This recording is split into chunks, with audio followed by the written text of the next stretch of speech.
আমার ভাইরা, আমার বন্ধুগণ, তাই আল্লাহ পাক বলেন, আল্লাহ মহান রাব্বুল আলামিন বলেন, ওয়া মা খালাকতুল জিন্না ওয়াল ইনসা ইল্লা লিয়াবুদুন। বান্দারে, তোমাদের মতন জিন এবং ইনসান মানব জাতিকে আমি আল্লাহ বানাইলাম ইল্লা লিয়াবুদুন, আমি আল্লাহর পায়রবি করার জন্য, আমি আল্লাহর গোলামি করার জন্য।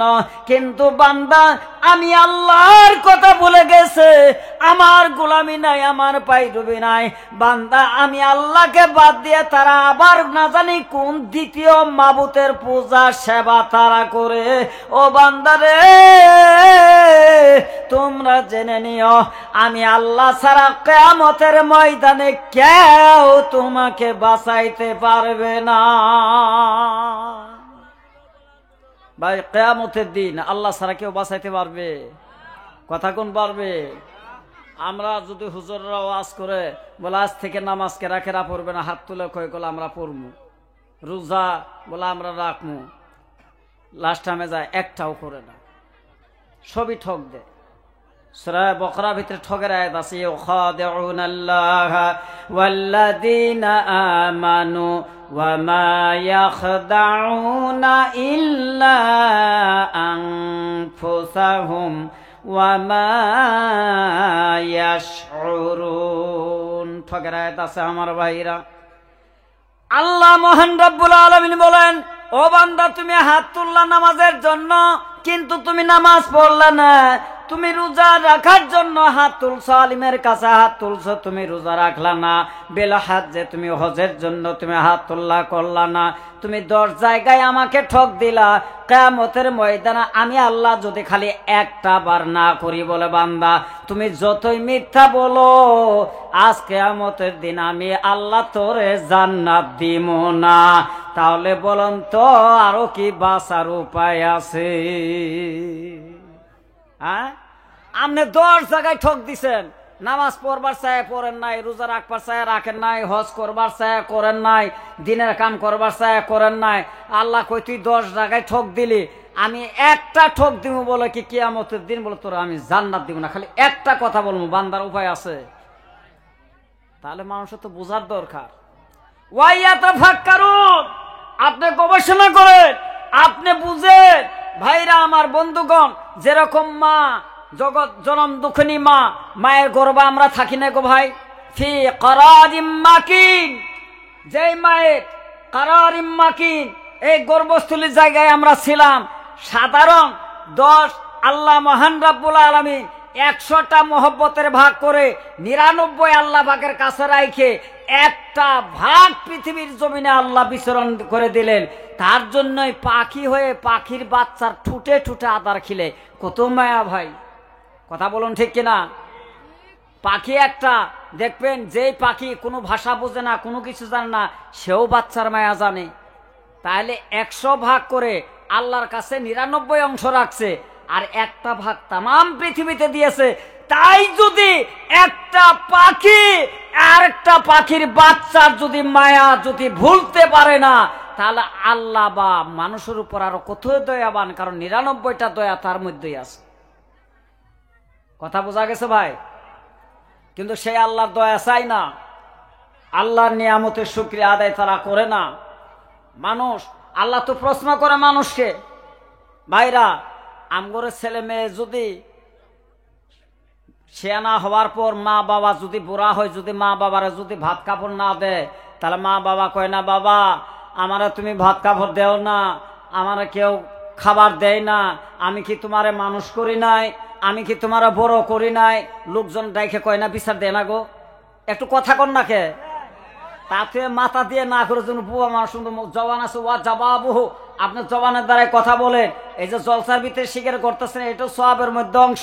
খালি সুবহানাল্লাহ মাশাআল্লাহ না, আলিমের কথায় যদি হু হা আপনি হ না করলেন, এটাও সওয়াবের মধ্যে গণ্য হয়ে গেল। এই বান্দা, বইয়ের কথা শুনে বাপ মাও বাড়ি করে দিতে পারেন, আর আলিমের কথা শুনে মারহাবা সুবহানাল্লাহ বলতে পারেন না, এটি একটু অসুবিধা। ভাইরা, যেরকম মা বাবা আফসোস করে যে সন্তানকে আমি ভাত দিলাম, কাপড় দিলাম, ছোট্ট থেকে বড় করলাম, আমি কত সুন্দর করে আদর যত্ন করে মানুষ করাইলাম, তোর সুন্দর দেখে বিয়ে করাইলাম, এখন আমি বুড়া হয়েছে, আমার ভাত কাপড় দে না। মা বাবার অন্তরে দুঃখ আছে কিনা? এখন আল্লাহ বলে, বান্দারে, যেমন করে তোমার বাবা তোমার মা তোমার উপর দুঃখ প্রকাশ করলো, তোমারে বড় করছে, ও বান্দা তুমি জেনে নাও, ফাইন্না খালাকনাকুম মিন তুরাবিন সুম্মা মিন নুতফাতিন সুম্মা মিন আলাকাতিন সুম্মা মিন মুদগাহ। জোরে বলুন সুবহানাল্লাহ। এই বান্দা, তোমার মা 10 মাস 10 দিন রাখার জন্য, অন্তরের মধ্যে গর্ভস্থলীর মধ্যে রাখার জন্য একটু ভাত কাপড় দেও নাই, তাই লোকজনকে বিচার দিল। তোমার বাবা 18 বছর 20-21 বছর তোমাকে লালন পালন করার পর, বিবাহ করানোর পর তুমি যদি আর ভাত কাপড় দেও নাই, তাই তোমার বাবা তোমার জন্য কত আফসোস করে। এই বান্দারে, আর তোর মায়ের গর্ভের মধ্যে দেওয়া থেকে আরম্ভ করে তোর মৃত্যুর আগ পর্যন্ত আমি আল্লাহ তোরে হায়াত দিলাম, তোর রিজিক দিলাম, তোর 2টা চোখ দিলাম, তোর সুন্দর 2টা নাকের ভাষা দিলাম, তোর মাথার চান্দির উপর আবার চুল লাগিয়ে দিলাম, আবার কপালের নিচে কপালের ভুরুকা দিলাম, আবার চোখের তোলা আরেকটা ভুরুকা দিলাম রে বান্দা, আবার মাঝখানে খালি দিয়েছি, আবার তোর উঠের উপর ভুরুকা দিলাম, চুল দিলাম, মুছ দিলাম, মাঝখানে মুখ কাইটা দিলাম, সুন্দর একটা জিহ্বা দিয়েছি, যেই জিহ্বার দ্বারা তামাম জগতের স্বাদ, তামাম জগতের তিতা মিঠা জানতে পারো রে বান্দা। তোমাকে হাইটে যাওয়ার জন্য তোমার কোনো তেল লাগে না, কোনো পেট্রোল লাগে না, ডিজেল লাগে না, তোমাকে আমি 2টা সুন্দর ঠ্যাং আমি বানিয়ে দিলাম। একটু জোরে বলুন না মারহাবা। তাহলে এতগুলি জিনিস তুমি বান্দার মধ্যে আমি আল্লাহ লাগিয়ে দেওয়ার পরও, আমি আল্লাহ লালন পালন করে দেওয়ার পরও, বান্দারে তুমি বান্দা কি একবারও আমি আল্লাহর কথা মনে হয় না? কথা বোঝা গেছে ভাই? সাদর মায়ের ভাত দেও নাই, বাপের দেও নাই, তাই কেলাঙ্গা করে শেষ। আমি আল্লাহ তোমার 2টা চোখ দিলাম, মুখ দিলাম, হাত দিছি, জিহ্বা দিছি, দাঁত দিছি। বান্দা তুমি কি জানো, তোমার চুল বানাইতে আমি আল্লাহর কত হাজার বছর গেছে, দেখি তুমি কোনোদিনও অঙ্ক করছো, ভাবছো? তোমার চোখটা কোন বারে, কি বারে, কই জায়গার জিনিস দিয়ে তোমার চোখ বানাইছি, তুমি কি এটা কোনোদিন আমাকে জিজ্ঞাসা করছো? ভাই যে হেজাক লাইট যদি লাইন জায়গা বা তেল যদি শেষ হয়, এই লাইট আরো জ্বলবে? কথা বলুন। আল্লাহ বলে, বান্দারে এটা টেম্পোরারি লাইট, এইটার কোনো গ্যারান্টি নাই, কিন্তু আমি তোমার 2টি চোখ দিলাম, যেই লাইট দিলাম, আন্ধারের মধ্যে হাইটে যাও, ওই চোখ দিয়ে দেখে তুমি কি করো, দিনের ভাগেও তুমি হাঁটতে পারো, তুমি ইচ্ছা করলে সঙ্গে সঙ্গে চোখটা বন্ধ করে দিয়ে নিজেই বন্ধ করতে পারো, আবার ইচ্ছা করলে নিজে চোখটা মেলিয়ে তুমি অনেক ফাঁকের জিনিস দেখতে পারো।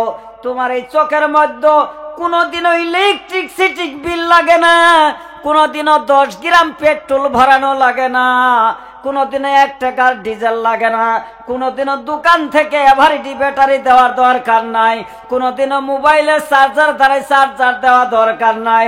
বান্দা তুমি কি জানো রে বান্দা, ওই চোখটা তোমার 8 জায়গার জিনিস দিয়ে আদমের চোখ আমি বানাইছিলাম, 8 জায়গার জিনিস দিয়ে তোর 2টি চোখ বানাইলাম রে বান্দা।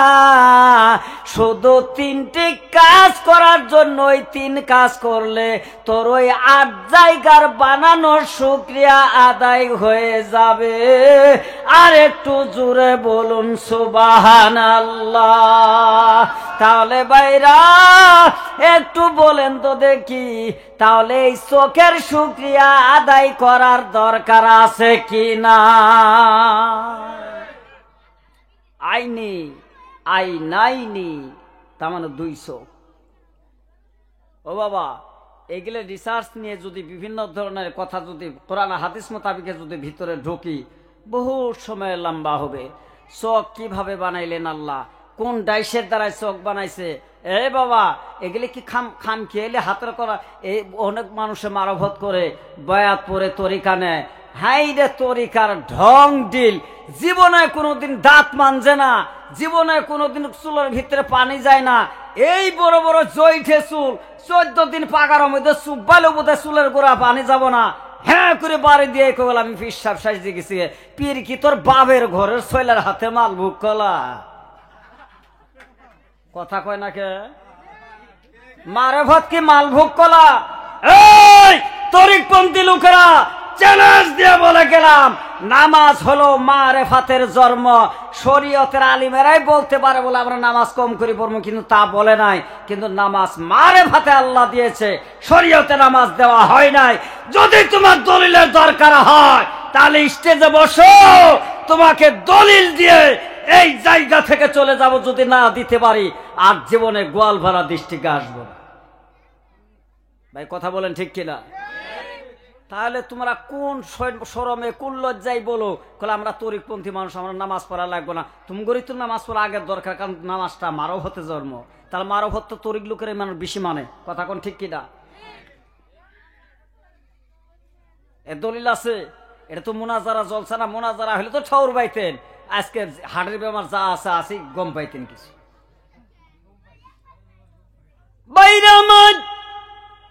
তাহলে চিন্তা করেন, এই যে নাক দিয়েছে, আল্লাহ ইচ্ছা করলে নাকের একটা ফাঁসা মোটা করে দেওয়ার পারতো না গো বাবা। আল্লাহ বলেন যে না, যদি একটা ফাঁসায় যদি বানাইতাম, ফাঁসাটা মোটা হইতো, বান্দার নিঃশ্বাস দিত, দুনিয়ার ধোলা বালু বান্দার নাকে চলে যাইতো, বান্দার ফেফড়া কলিজা হাড়টা জাম হয়ে যাইতো, বান্দা বাঁচবে না। যার জন্য ছোট্ট ছোট্ট করে 2টা ফাঁসে লাগাইলেন, ফাঁসার মধ্যে আবার পশম লাগিয়ে দিল। হঠাৎ যদি ধুলি বালু করা যায়, পশমের মধ্যে যেন আটকে বান্দা যেন সুন্দরভাবে নিঃশ্বাস দিয়ে আমি আল্লাহকে যেন বান্দা আল্লাহ আল্লাহ বলে বান্দা ডাক দিতে পারে। ও বান্দারে, তুমি বান্দা যখন আমি আল্লাহকে মহব্বত করে, আমি আল্লাহর ভয় নিয়ে যখন আল্লাহ বলে নিশির সময়কালে তুমি চোখের পানি বের করে যখন আল্লাহ বলে ডাক দাও, ও বান্দা তুমি ডাক দিলে একবার, আর আমি আল্লাহ তোমার ডাকের জবাব দিব 70 বার। একটু জোরে বলুন না মারহাবা। তাহলে বাবা বলেন তো, আমার আল্লাহর দয়া আছে কি না? সেই মহান মাবুদ, সেই আল্লাহ। আল্লাহ কয় উদউনি আস্তাজিব লাকুম, এই বান্দা তোমরা আমাকে ডাকো আর তোমার ডাকের সাড়া আমি দেই। যেরকম তোমার মায়ের আগেও আমি আল্লাহ জবাব দেই। সুবহানাল্লাহ বলে। যেরকম এক্সাম্পল, আপনার মারে যদি কোন এই বুড়ি বুড়ি আমারও ভাত দিলা না, তখন মা কলে রাগ করে না গো বাবা। মা রাগ করে গাল ফুলায় থাকে, সন্তান আমার ডাকে মা মা গো আমার কিছু খাইতে দেন। মা কথা বলে না, 2 বার ডাক দে, মা বলে না। মা বলে তুই আমারে কেমন করে মা ডাকিস? বলে কেন? তুই না আমার বুড়ি বলে ডাকলি, আমাকে যদি বুড়ি বলে ডাকছস আমি তোর জবাব দেব না, তোর জবাব দেব না। তোর যদি কোনো জায়গায় মা আছে তাকে মা বলে ডাক, বলে কিনা ভাই? কথা বলেন, বলে কিনা? আবার যখন সন্তান মা মা ডাকতে ডাকতে যখন সন্তান জমিনের মধ্যে গড়িয়ে যায়, তখন জনম দুঃখিনী মা থাকতে পারেন না, দৌড়ে গিয়ে ওই সন্তানকে ধরে বলে, জীবনে যদি আর কোনোদিন আমাকে বুড়ি বলে ডাকিস তাহলে আমি তোকে আর কোনোদিনও কোলে নিই।